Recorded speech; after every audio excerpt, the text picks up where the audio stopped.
Semana Nacional de Educación Financiera 2022. A nombre del Instituto Tecnológico de Veracruz, agradecemos el apoyo y al panel que se encuentra este día acompañándonos para dar la plática correspondiente al tema el retiro y el cambio en las condiciones económicas y de vida. Muchísimas gracias a todos por acompañarnos esta mañana. Adelante. Muchas gracias, buenos días. Mi nombre es Axel Hernández. Les quiero dar la bienvenida a este panel de expertos que es parte de las actividades que realiza Pensioniste en el marco de la Semana Nacional de Educación Financiera 2022. Agradezco y externo nuestro agradecimiento al Instituto Tecnológico de Veracruz, que es nuestra institución anfitriona, por el trabajo para poder llevar a cabo este panel, de poder difundir esta información. Asimismo, agradezco a los trabajadores, cuentavientes, al público en general que se está conectando para seguir esta transmisión. Antes de continuar, me gustaría presentar a cada uno de los panelistas que se encuentran el día de hoy aquí con nosotros, los expertos que nos van a ayudar a desarrollar este tema. A mi mano derecha tengo al doctor Jaime Martín Velázquez Hernández. El doctor Jaime Velázquez es licenciado en Economía por la Universidad Panamericana. Trabajó como analista del Comité de Asesores Económicos de la Presidencia de 1986 a 1988. Fue becado por la Organización de Estados Americanos para obtener el grado de Master of Arts en Economía en the George Washington University.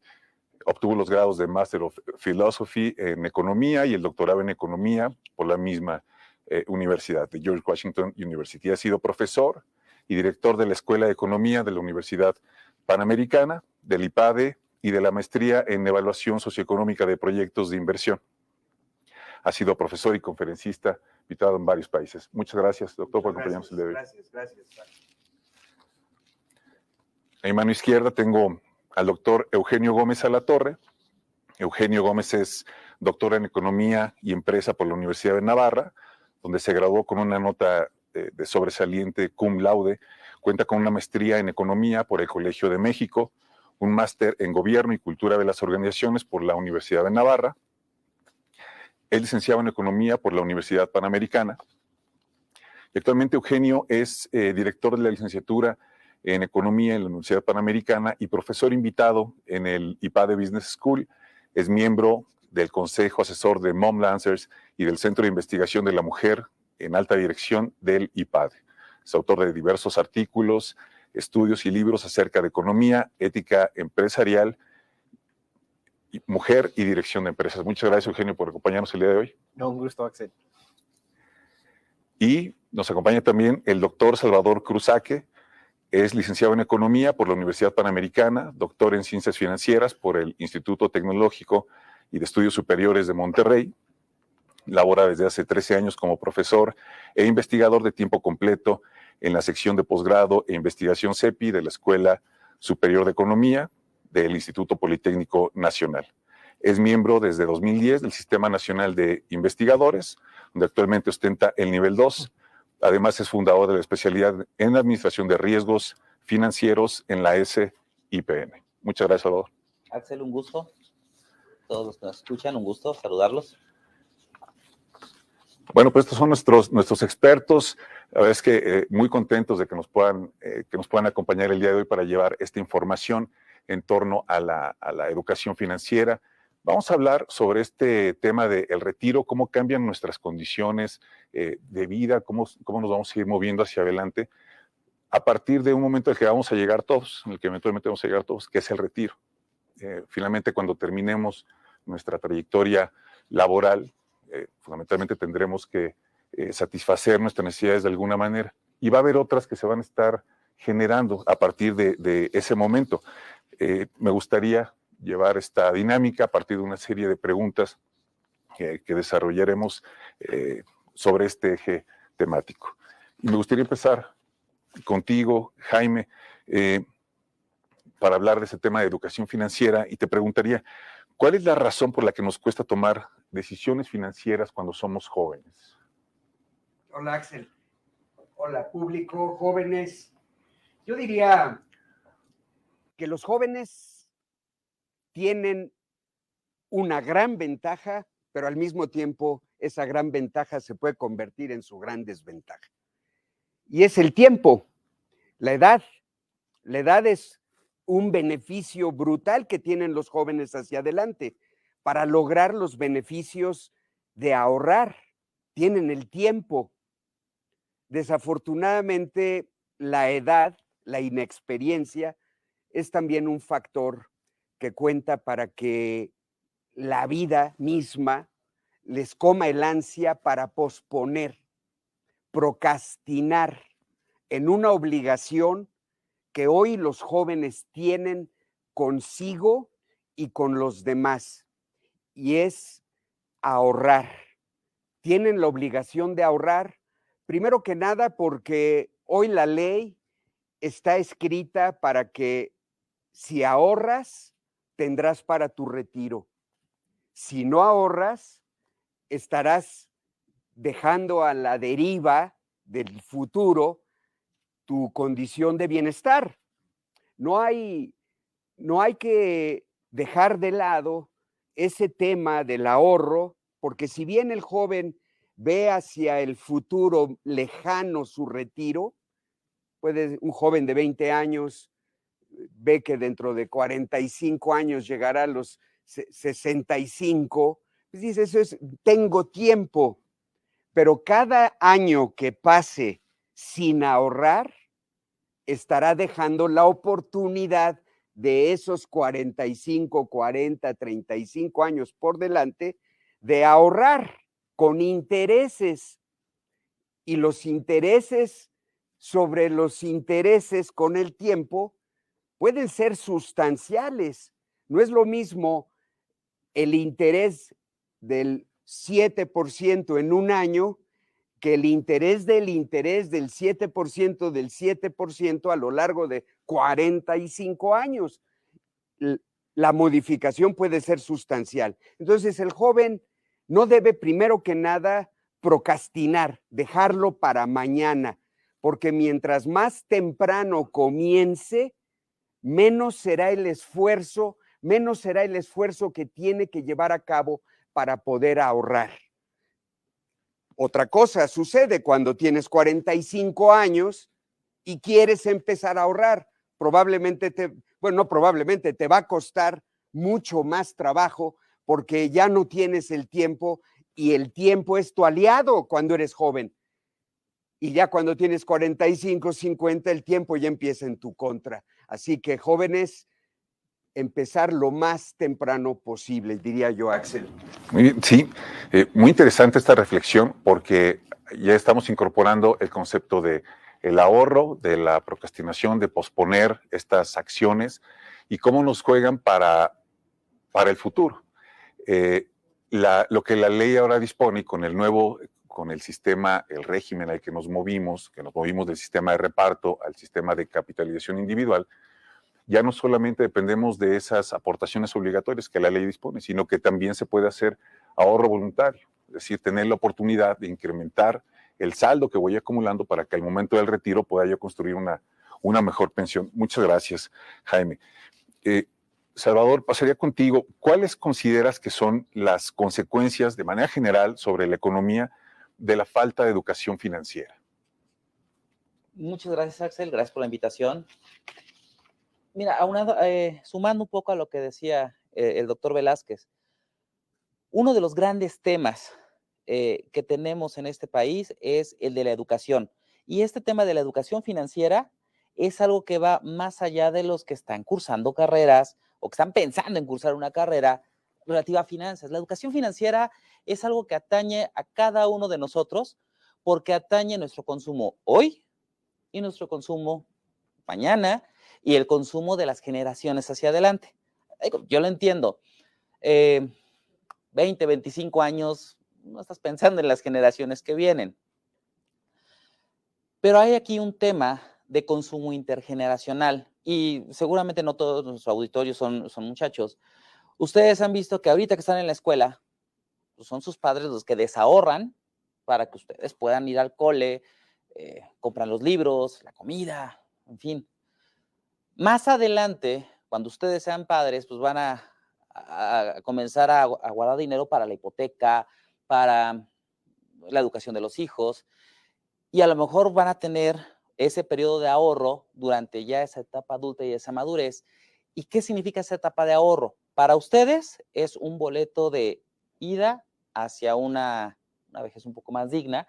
Una de las grandes herramientas que hay es la capitalización. Y esa capitalización, piénselo si quieren en tema de conejitos. Primero tienen 2 conejitos, luego se hacen 6 conejitos, y suena broma si quieren, pero en 3 o 4 generaciones de conejitos ya tienen la conejera llena, y entonces podemos comenzar a platicar de los proyectos hacia adelante. ¿Cuáles son las consecuencias? Para empezar, somos un país que no tiene un ahorro neto. Entonces, la formación de capital, suena horrible, ¿verdad? Bueno, la capacidad que tenemos para poner empresas está limitada por el ahorro interno. Y el que nosotros no podamos ahorrar para nuestro futuro implica que hay alguien allá afuera con una idea que le va a ser difícil conseguir el dinero para materializar esa idea. Y esa idea se materializa en empleos, se materializa en ingresos, en dividendos, se materializa en bienestar para todos nosotros. Entonces, ese tema de educación financiera que suena un tanto aislado, un tema, pues, para los economistas, para los financieros, es algo que nos atañe a todos, porque cuando nosotros ahorramos, lo que permitimos es que otras entidades económicas, y eso no tiene que ser una empresa grande, puede ser cualquiera de ustedes pensando en cómo voy a poner un negocio, cómo voy a cambiar el mundo. El problema es que si no están esos recursos para cambiar el mundo, ¿cómo lo haces? La gran diferencia que tenemos entre nuestro mercado accionario mexicano es pequeñito, no es muy profundo, y los mercados accionarios, piensen en Shanghai, piensen en New York, piensen en las bolsas europeas, es la profundidad, es la capacidad de una empresa pequeña o mediana, estamos hablando 100 empleados, no es tan grande la empresa, para poder ir, presentar un plan de negocios, y si eso le suena razonable al público, habrá quien diga, oye, yo me apunto, dame 1, dame 2, dame 100, dame las acciones que quieras.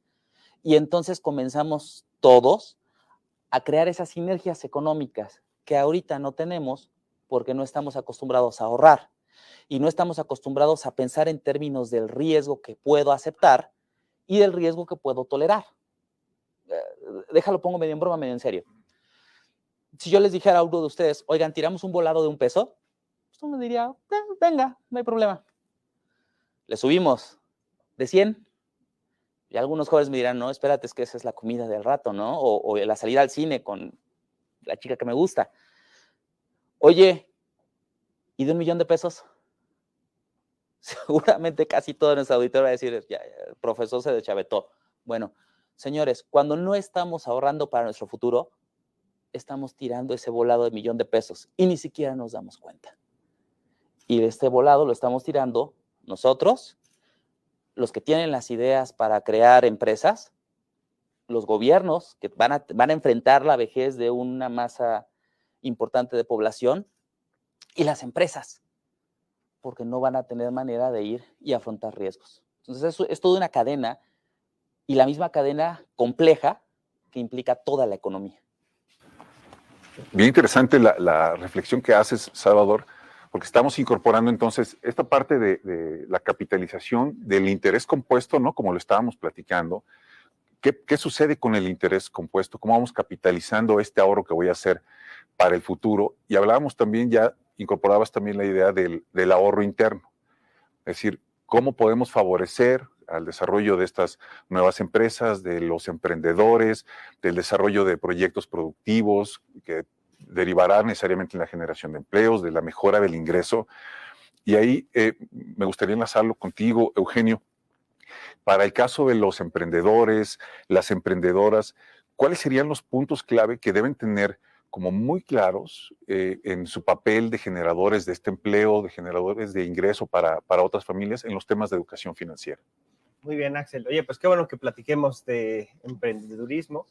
Me parece a mí que es importantísimo para cualquier nación la parte de la creación y de hacer crecer y de prosperar a las empresas.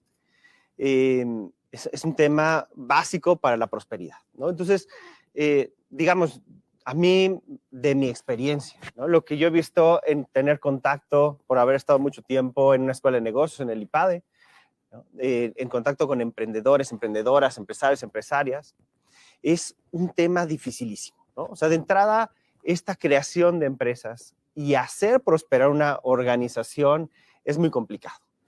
Y entonces requiere la emprendedora, el emprendedor, de una gran cantidad de habilidades de un tipo muy diverso. Y es difícil encontrar en una misma persona, ¿no? Todo esto, ¿no? Por eso la importancia, ¿no? de lo que estamos hablando. Y a ver, hay un montón, digamos, de elementos a considerar, ¿no? Para generar las empresas. Ahora Salvador hablaba, ¿no? De la importancia del ahorro, para tener el capital necesario para emprender y para empezar las empresas, ¿no? Y sistemas financieros que funcionen eficientemente para funcionar, pues digamos, para hacer funcionar y empezar las organizaciones, que es un tema, pues, importantísimo. Pero a nivel, digamos, personal, y hablando de educación financiera, resulta ser que, pues, las emprendedoras, los emprendedores tienen un papel muy importante, ¿no? Y no necesariamente es su característica natural, ¿no? Y tendrían que hacer ese esfuerzo. Hay gente que es buenísima para las ventas, hay gente que tecnológicamente es espectacular y que logran empezar a generar unas empresas que empiecen a funcionar, me parece, pues bastante bien en un principio, en términos, pues ya técnicos. Y yo he visto un montón de veces, ¿no? A gente que, donde se atora justamente es en esa parte de la parte financiera de la organización, ¿no? Y entonces tienen dos retos muy importantes, me parece, las emprendedoras y los emprendedores en general. Por un lado, el reto de llevar las finanzas de la organización. Y ahí hay muchos conocimientos importantes que se necesitan, pero además actitudes importantes frente a este cuidado del riesgo, por ejemplo, ¿no? La cuestión del futuro, ¿no? Tener claro los flujos, etcétera, es un tema muy importante que a muchos emprendedores les cuesta trabajo, ¿no? Entonces tendrían, otra vez, ¿no? Oye, a lo mejor, como decía Salvador, ¿no? No eres financiero, no eres economista, pero esta parte la vas a necesitar sí o sí. Pero luego está el otro gran reto, me parece, ¿no? Que es justamente este de la responsabilidad que tiene el empresario o la empresaria de sí mismo, para empezar, y de un grupo de familias que dependen de esa organización. Y ahí entonces la parte financiera es también muy importante, y esto que estábamos diciendo del ahorro, de la previsión, porque para empezar tendrían que estar pensando en su propio futuro. Y luego, pues ahora ellos son los responsables de cierta manera también del futuro de la gente que colabora con las organizaciones.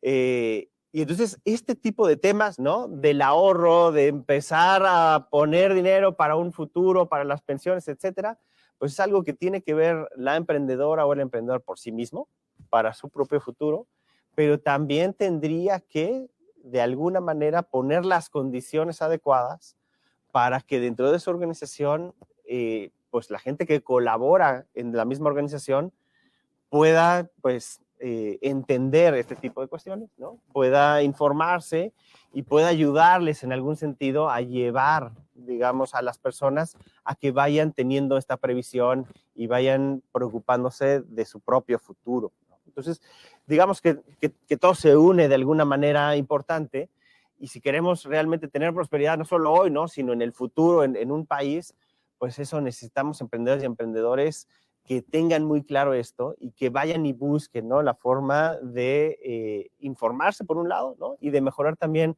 sus propias capacidades y habilidades y actitudes en este sentido, pensando que tienen responsabilidad de su vida, ¿no? Y una responsabilidad importantísima también por la de muchas otras familias.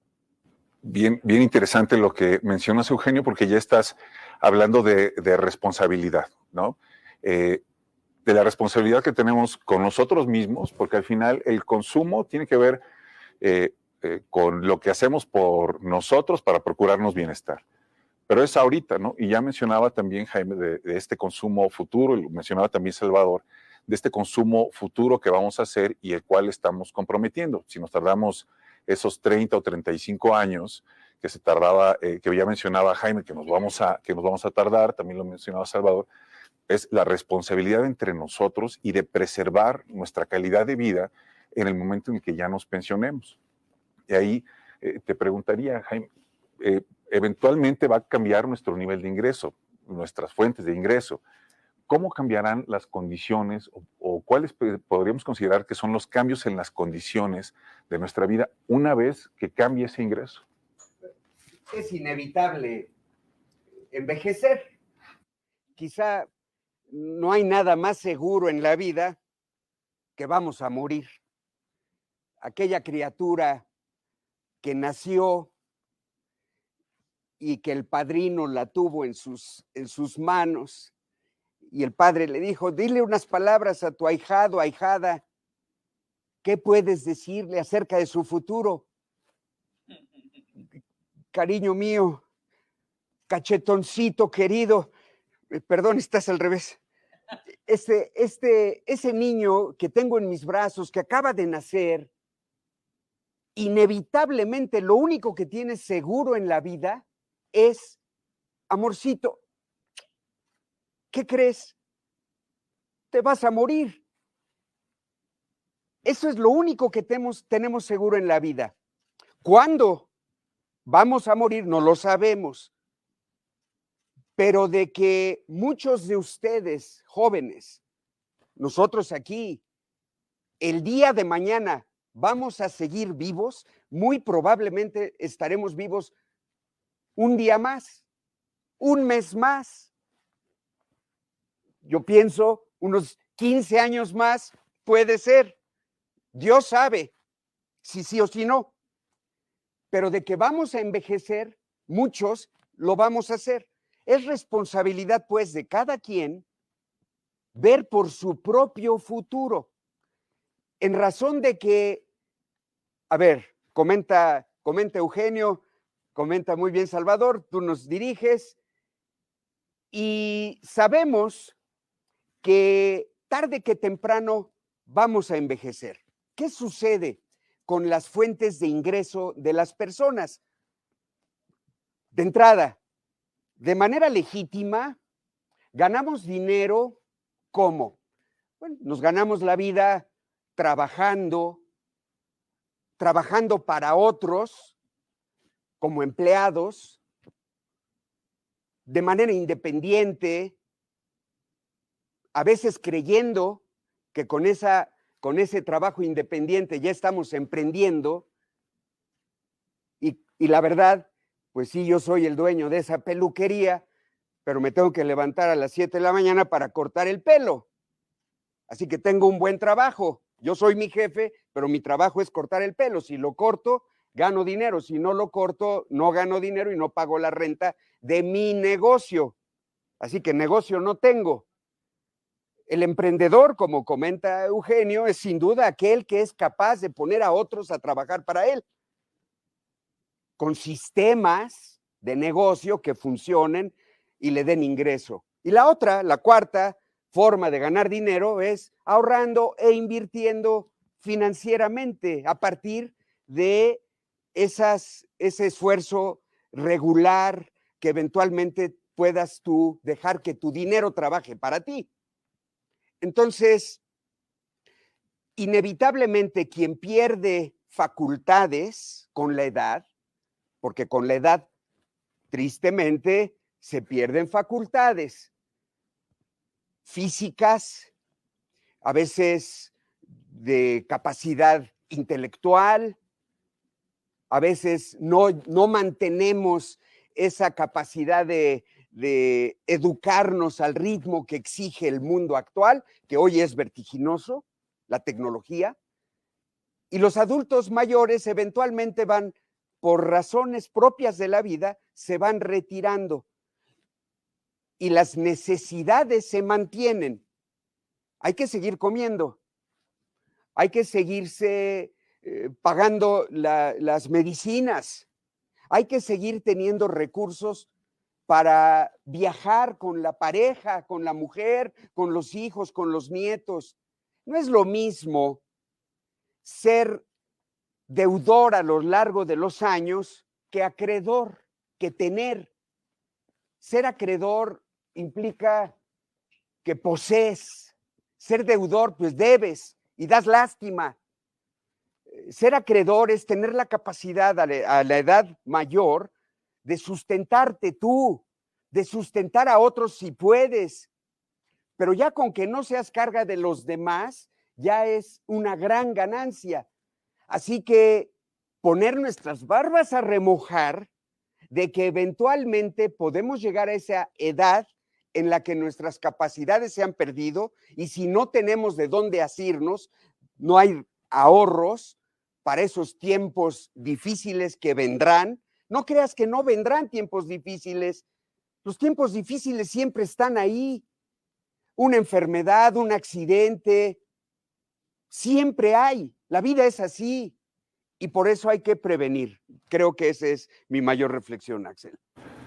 Interesante porque ya hablamos de, oye, no le estoy dejando nada a mi familia, ¿no? A las generaciones que vienen atrás, pero sí le estoy dejando una carga, ¿no? Como decías, que es el tema que ya mencionaba también Salvador de las transferencias intergeneracionales.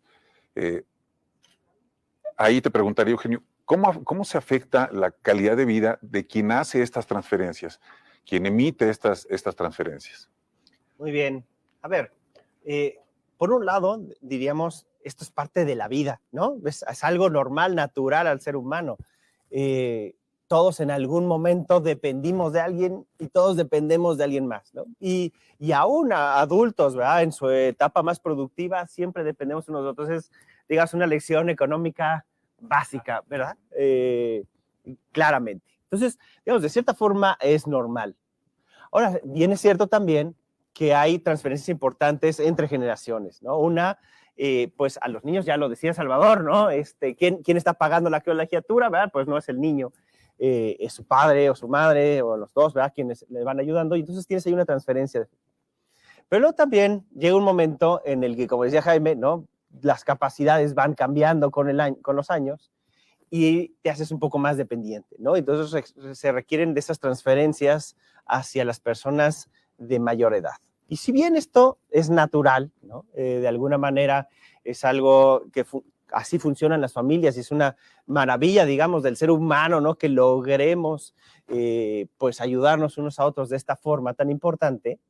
También es un hecho que, pues, esto es difícil, ¿verdad? Es una carga pesada muchas veces para una o dos personas dentro de una familia que tienen que cargar con el consumo, digamos, de una familia mucho mayor.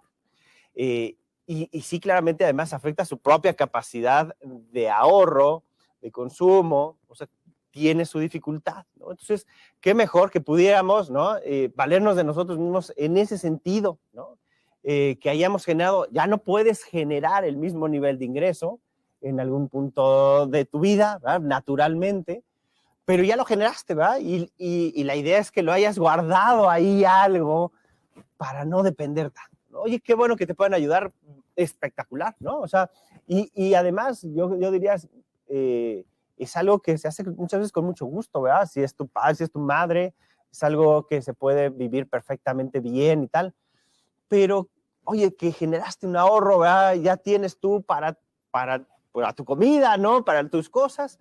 Oye, pues qué mejor, ¿no? Porque finalmente no deja de ser una cierta carga importante, una responsabilidad, algo que carga sobre sus hombros aquella persona que tiene que estar llevando, digamos, el ingreso a un hogar que tiene, pues, mucha gente que no puede ya generar ese ingreso, ¿no? Entonces, pues sí, digamos que en México, ¿no?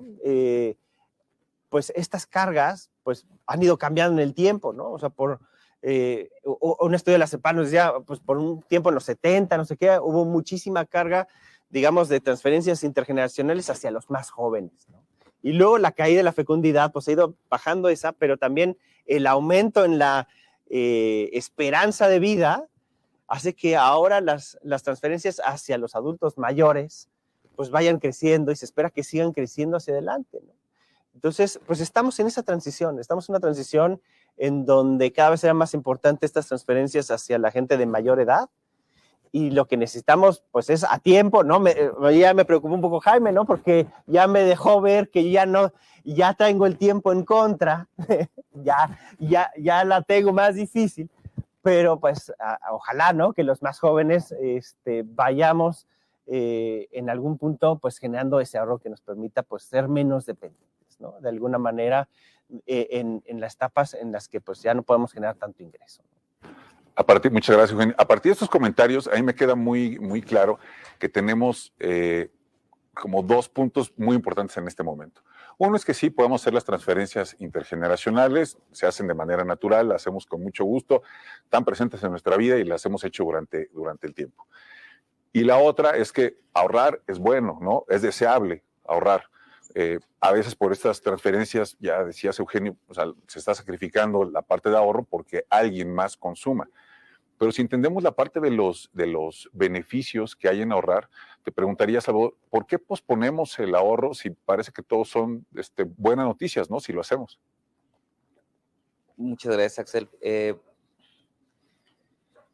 Ese es un tema cultural, a veces también es un tema de conocimientos y a veces es un tema un tanto de desidia. Vámonos por partes. Y algunos de ustedes estarán en ingenierías, en medicina. Yo tengo un hermano médico muy capaz, pero cada vez que le hablo acerca de alguna inversión, de algún movimiento en bolsas, no es su tema, le aburre.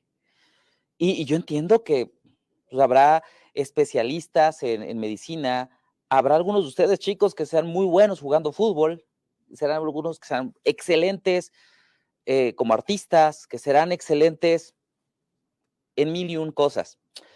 Y parte de lo que decía y de lo que suena, a lo que está sonando es, oye, es que necesito una serie de expertos que me digan cómo invertir, que me digan en qué puedo poner ese dinero. Y es aquí cuando comienza a haber, primero, ciertos temores. Segundo, y hay que reconocerlo, en nuestro país, poco más de la mitad de la fuerza laboral es informal. ¿Qué quiere decir informal? Mira, puede ser desde el peluquero del que relataba Jaime, que tiene su pequeña empresa, pero a lo mejor no cotiza dentro del sistema formal. Puede ser, lamentablemente en este país tenemos muchos muchachos, 20 y algo, con educación de prepa, que les es muy difícil encontrar un trabajo con prestaciones, con Afore, con todas las prestaciones de la ley. Y es posible que, que alguno de ellos nos escuche y nos diga, bueno, ¿y con qué ojos divinos sigo? ¿Cómo voy a pagarle a un experto por todo esto? ¿Cómo voy a ahorrar para mi retiro si yo no estoy dentro del sistema formal? Bueno, por eso les decía que es desconocimiento, porque la ley prevé la capacidad de las personas, los individuos, o sea, cualquier persona pueda apartar un 10% de su salario. Y no estoy diciendo de salarios exorbitantes. Mira, si ganas 6, 7 mil pesos, mira, con que aparte 600 pesitos que se te van en la coca, que se te va en los dulces. Con 10 pesitos. Entre broma y risa, pero lo que se te va en una Coca-Cola, lo que se te va en una paletita, mira, guárdalo. Y ese dinero, ponlo en una bolsa que le llaman CIEFORE, para que un experto haga todas estas diligencias por ti. Por eso te decía, parte es desconocimiento, porque muchos de los que nos escuchan a lo mejor no están bien claros en que es posible que agarran su dinero, lo ponen como una aportación voluntaria, y entonces una serie de expertos, y ustedes eligen el experto, nadie los va a obligar, va a hacer la chamba por ustedes. Y entonces ustedes dirán, bueno, fíjate, es que pues el experto del Banco A, pues a mí no me da confianza Banco A porque tengo mala reputación. Bueno, hay otros bancos B, C, D y otros agentes económicos especializados. Elige el que quieras. Oye, pero es que yo ya no soy tan joven y ya no quiero tanto riesgo. Hablábamos del volado, ¿no? Bueno, a lo mejor no nos aventamos el volado de $1,000,000 porque el costo de quiebra duele. Bueno, ¿qué les parece entonces? Si dejamos que un experto de una de estas CIEFORES generacionales, que está de acuerdo a un perfil de edades, vaya y haga ese trabajo por ti.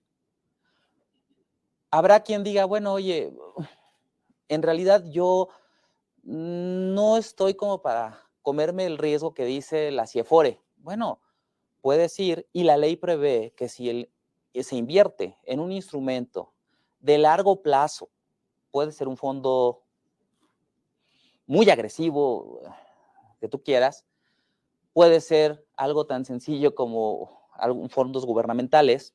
Tú decides el riesgo que estás dispuesto a tolerar, pero con esos fondos puedes ir haciendo la previsión para tu retiro. Puedes permitir que esos pesitos que hoy no te tomaste en una coca, que hoy no te los llevas en un jugo, trabajen para ti en el muy largo plazo. Por eso te decía, es parte del desconocimiento, tanto de la ley como del grupo de instrumentos que hay. Y el grupo de expertos que están dispuestos a llevar todas esas diligencias por ti, que a lo mejor estos temas no son lo tuyo.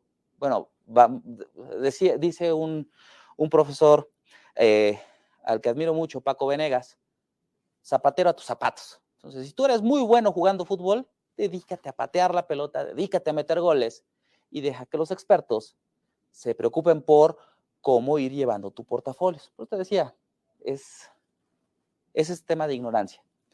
También es un tema estructural. Fíjate que tenemos empleos pues, a veces precarios, a veces, bueno, pues mira, sí tengo mi maderería o soy carpintero, pero pues, a veces llega la chamba, a veces no. Bueno, todo esto es parte de lo que tenemos que ir viviendo, pero es disciplina también. Mira, si te caen 100 pesos, aparta 10 pesitos para tu yo dentro de 40, 30, N años. Y si llegando a esa edad te sientes todavía muy fuerte y eres capaz de hacer mesas mucho mejores que las que haces ahorita, si eres un ganadero experto y tienes 70 años y sigues siendo capaz de ir y que vaya a parir el becerro, padrísimo, pues sigues ahorrando. ¿Cuál es el problema? Porque no se acaba esto a los 65, se acabó la fiesta, para nada.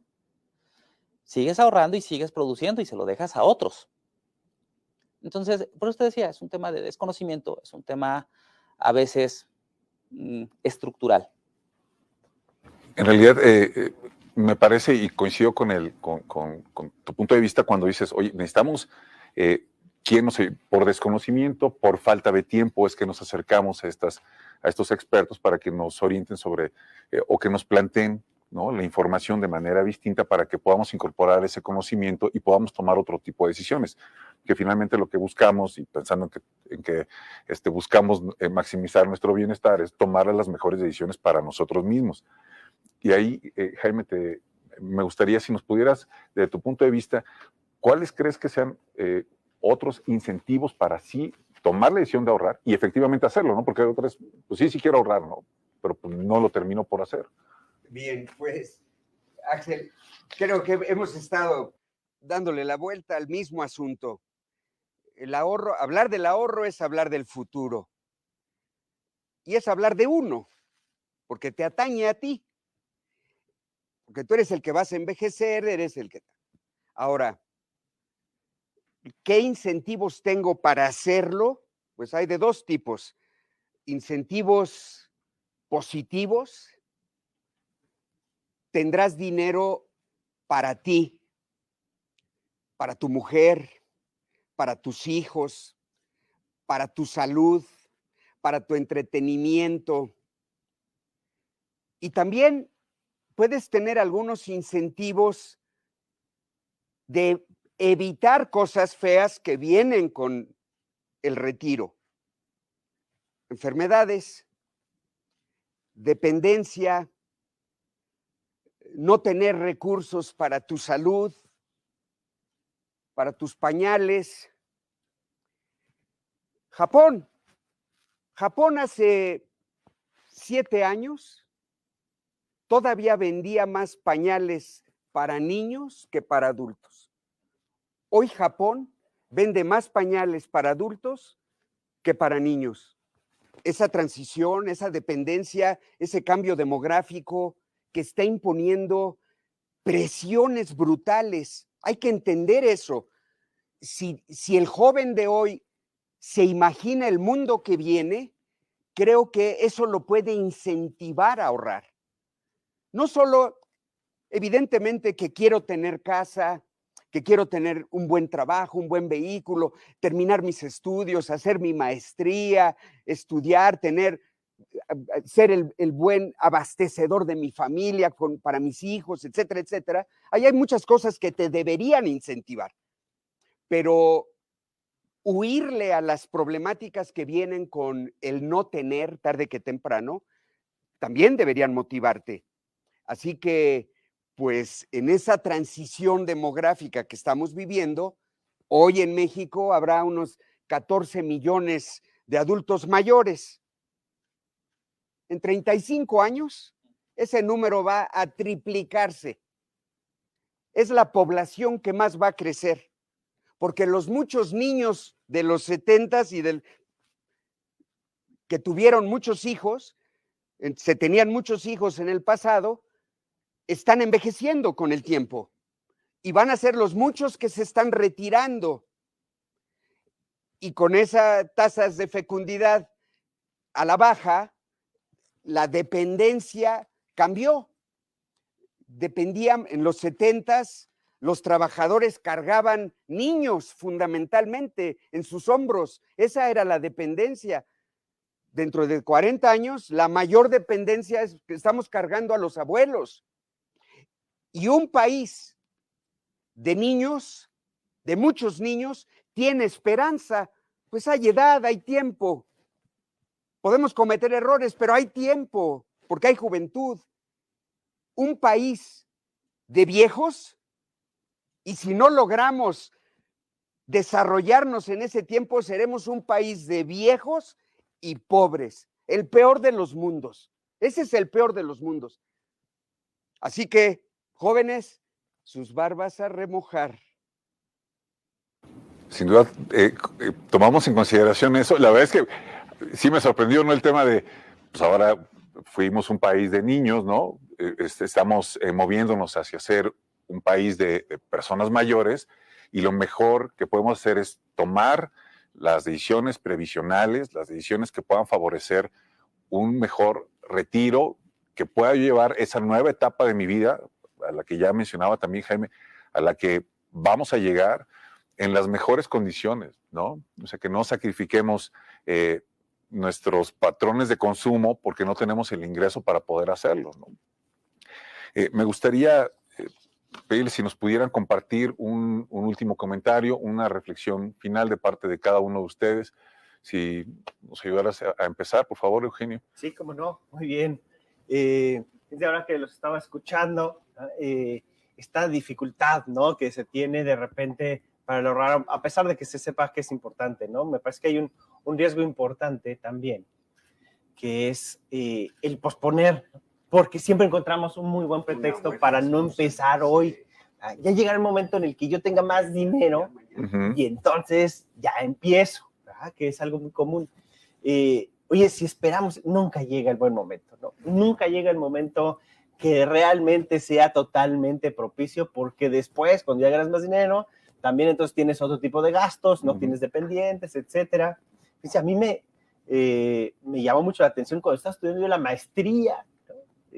Hace muchos años, eres estudiante, tienes muy poco dinero, yo estaba yo con una beca del CONACYT y con eso vivía, y un profesor que tenía muy buen trabajo en aquel momento, estamos hablando justo del tema del ahorro y tal, y de repente dijo, yo no ahorro nada, no ahorro nada. Y dice, ¿cómo es posible, no? O sea, este señor debe estar ganando, o sea, tiene un ingreso que es 14 veces o 15, no sé, lo que yo estoy teniendo de mi beca, ¿no? ¿Con qué se gasta todo ese dinero, no? O sea, ¿cómo es posible que no lo ahorre? Lo que quiero decir es, no esperemos, ¿no? O sea, porque eso es un hábito que se tiene que ir generando, es algo que tienes tú que ir esforzándote de alguna manera para lograrlo, Porque si tú esperas cuando gane 10 veces más, pues a lo mejor ganas 10 veces más y de todas formas vas a gastar 10 veces más de alguna manera. O sea, somos buenísimos para gastar, o sea, como seres humanos eso se nos da bien, ¿no? Entonces, pues nada, pues yo sí invitaría a tomar este tema en serio, ¿no? Y decir, pues, a ver, el momento es ahora, ¿no? Un poquito, ¿no? Decías, oye, de 100, sí. 10 pesitos, lo que se puede, no importa que sea muy poco, de verdad, pero es porque uno estás generando un hábito, ¿no? Y además estos intereses y tal, mientras más pronto, mejor en este sentido, ¿no? O sea, nunca va a llegar el momento adecuado, en donde sea increíblemente fácil ahorrar, pues no, ¿verdad? Exacto, si no lo hemos hecho, el mejor momento para empezar debería ser hoy, ¿no? Ya, ¿no? Exacto. Ya me dijo Jaime que, ¿no? 45 años, ¿no? Me estaba, ya te tardaste, bueno, pues venga, ya, de una vez. Muchas gracias, Eugenio. Salvador, por favor. Para concluir, yo les diría, cada vez que llega un poco de dinero, hay una persona a la que tienen que pagarle antes que a todos los demás.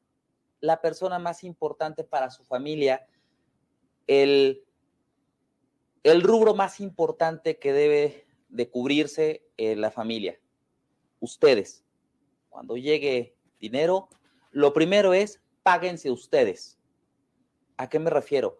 El ahorrar no significa poner lo que me sobra. Significa voy a pagarle primero a la persona que tengo más cerca, yo. Una vez que le pagué a esa persona, y me van a decir, oye, pero es que pues, puedo ahorrar si tengo dinero y si gano mucho. Bueno, miren, va de nuevo. Existen ya todo el marco legal, todas las capacidades, y ya está hecho en la propia legislación, para que tengan pues, diferentes estancos donde poner de dinero a diferentes plazos. Miren, la ley les permite dentro de su Afore, dentro de su CIAFORE, hacer aportaciones voluntarias de corto plazo. 2 meses que las dejen. Es dinero que van a utilizar si se descompone el coche, si, no sé, se descompuso la tele, pero allá hay un ahorro. Páguenle a esa persona importante ustedes. Hay otro cajoncito, aportaciones complementarias al retiro. Le están pagando a ustedes dentro de muchos años, que hay unos beneficios fiscales. A lo mejor en otro momento podríamos platicar de ellos, que son muy interesantes porque permiten que se potencie el ahorro, pero bueno. Hay aportaciones voluntarias con perspectiva de largo plazo.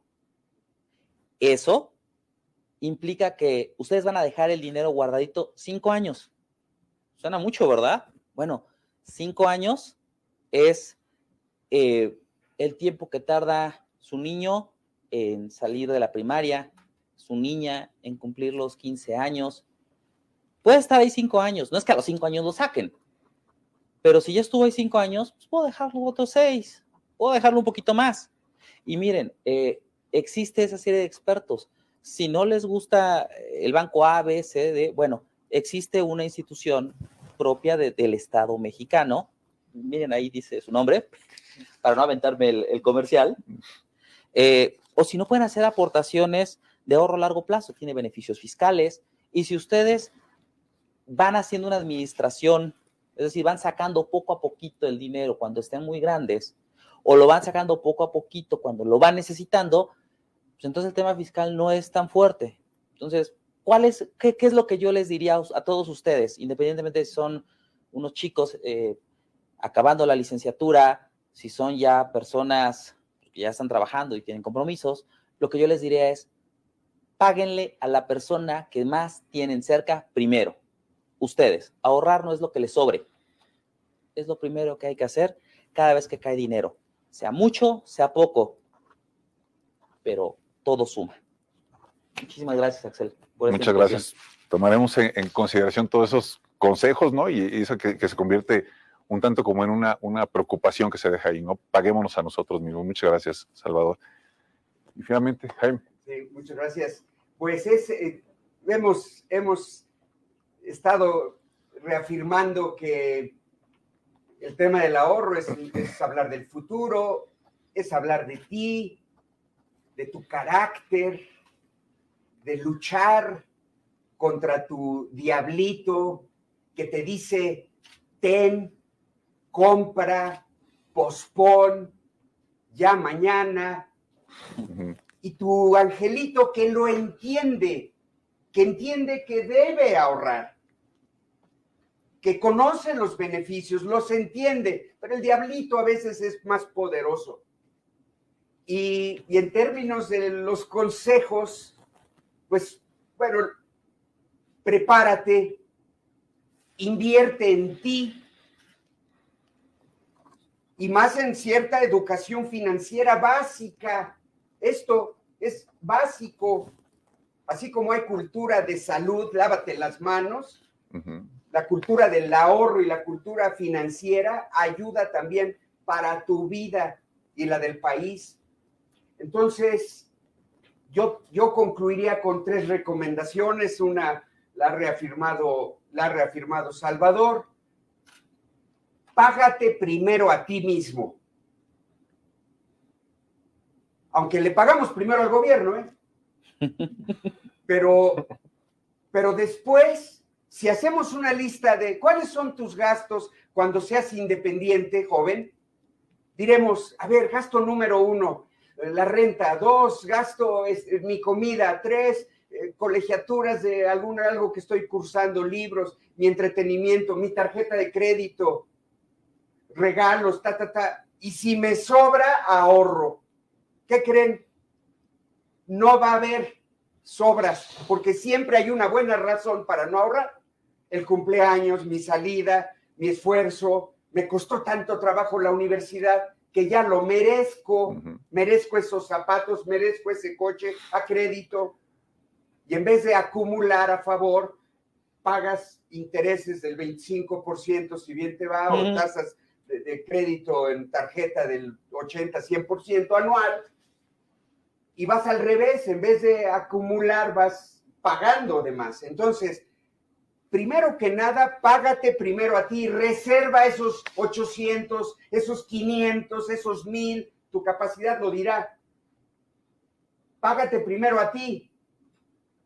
Eso te va a obligar a algo más, que si te pagas primero a ti los 1000, deberás aprender a vivir con 1000 menos. Vive por debajo de lo que ganas. Si gano 10,000, vive como si ganaras 8,000, porque ya te pagaste 2,000. Aprende a vivir con 8,000. ¿Eso qué implica? Pues que no pretendas vivir gastando 15,000, teniendo solo ingresos de 10,000, porque eso implicaría que estás pidiendo prestado y que vas al revés.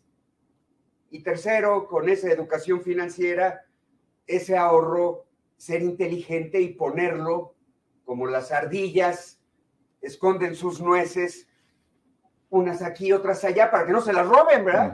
Para no perder sus ahorros, diversificar adecuadamente. Y eso implica educación financiera. Ese sería mi cierre. Muchas gracias, Jaime. Sin duda nos quedamos con información muy importante. Es un tema de conocimiento, de sensibilización, de entender cuáles son los beneficios de contar con esta educación financiera, de hacer nuestros estos conocimientos y finalmente llevarlos a la parte práctica, ¿no? Que será lo que nos va a reportar beneficios, ¿no? Si bien podemos hablar de todas las ideas, todos los beneficios, todas las mejores condiciones que podría tener, si no lo hacemos, no van a llegar. Este fue nuestro último panel dentro de la participación de Pensioniste en la Semana Nacional de Educación Financiera. Quiero agradecer, doctor Jaime Velázquez, doctor Eugenio Gómez, doctor Salvador Cruz, por haber estado aquí el día de hoy. Extraordinarios economistas, mejores personas, buenos amigos, por ayudarnos a llevar toda esta información a nuestra audiencia. Están disponibles los otros paneles. También va a estar en redes sociales. Nos pueden encontrar en Facebook como Pensioniste, en Twitter como @pensioniste_ y en YouTube como Pensioniste también. Agradezco al Instituto Tecnológico de Veracruz, quien es nuestra institución anfitriona, con la institución con la que cerramos esta participación, y a Conducef por la coordinación y la organización de esta Semana Nacional de Educación Financiera. Gracias a toda la gente que se conectó con nosotros, a la comunidad del instituto, a cuentavientes, trabajadores, líderes, funcionarios de otras dependencias. Reciban un cordial saludo de nuestro vocal ejecutivo, el maestro Edgar Díaz Garcilaso. Y finalmente, tenemos una encuesta de salida. Les invito a que participen ahí. Es importante para nosotros saber su retroalimentación de todas estas actividades. Finalmente, a partir de eso podemos seguir construyendo más conocimiento. Que está disponible también en nuestra revista Ahorrador Inteligente. La pueden consultar, es una revista digital con mucha información sobre el sistema de ahorro para el retiro, trámites, servicios, en fin, van a encontrar algo que les resulte de mucha utilidad. Muchas gracias al Instituto Tecnológico de Veracruz, muchas gracias y nos vemos la próxima. Gracias a todos. Hasta luego, un gusto. Gracias.